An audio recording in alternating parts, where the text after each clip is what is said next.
got a lot of similarities with me and also a lot of differences. I've never, I actually, I was always kind of shy when I would go into new places.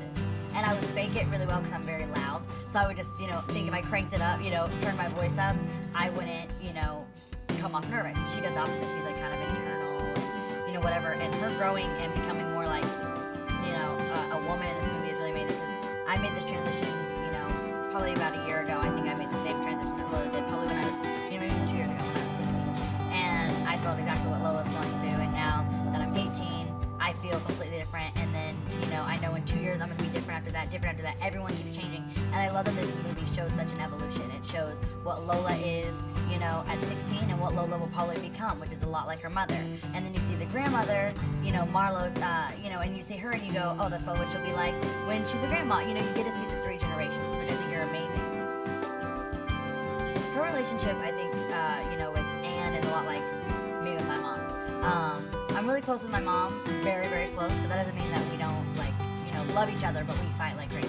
And there's times where, Lola and sometimes things get, said that, you don't mean. It's just out of anger. And I think it's really important for daughters to know that moms will say things just like we say things. Just because your mom doesn't mean you're perfect.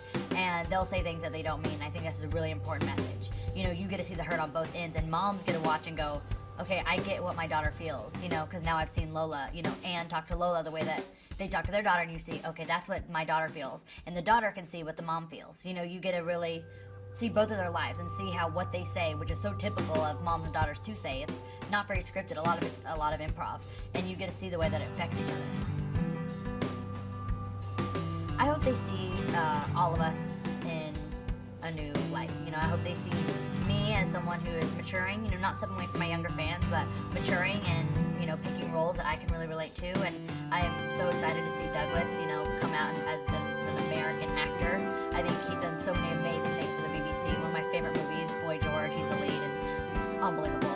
So happy to see him succeed. And I think also, for me, is I came from a franchise, Hannah Montana, and Ashley Greene came from Twilight. So I'm happy for people to see her in a totally new way. I mean, she could not be more opposite. She's the popular girl, the bitch that we're all like all the time picking on, and whatever. And I love that she got to play that role because it's so opposite of what she plays in Twilight. And I didn't know, obviously I don't think she watches Hannah Montana. I've never seen Twilight. So I didn't know her from that. So I think that's good too, is having her in a completely different way. And we've just had really amazing actors. I can't wait to see what they do in the future. I mostly just want to say thank you to Demi so much. Who knows if she'll ever even see this. I just want to say thank you to Demi because she's the main reason I got involved. This movie was just kind of an indie film that was kind of being talked about, and I heard it every now and then Demi was like, this is something that I want to do with Miley. I want to be a part of her life, and without her I wouldn't be on the set. Without her I wouldn't be who I am sitting here. I wouldn't know a lot about myself. I got to meet a lot of great people, and so I just want to thank Demi for taking that first step, really taking the initiative and saying, let's really put this together. Let's make this movie, because Lisa's from France, didn't really know. We didn't have the producers behind us quite yet. It was Demi and Lisa who got me on board, so thanks a lot to them.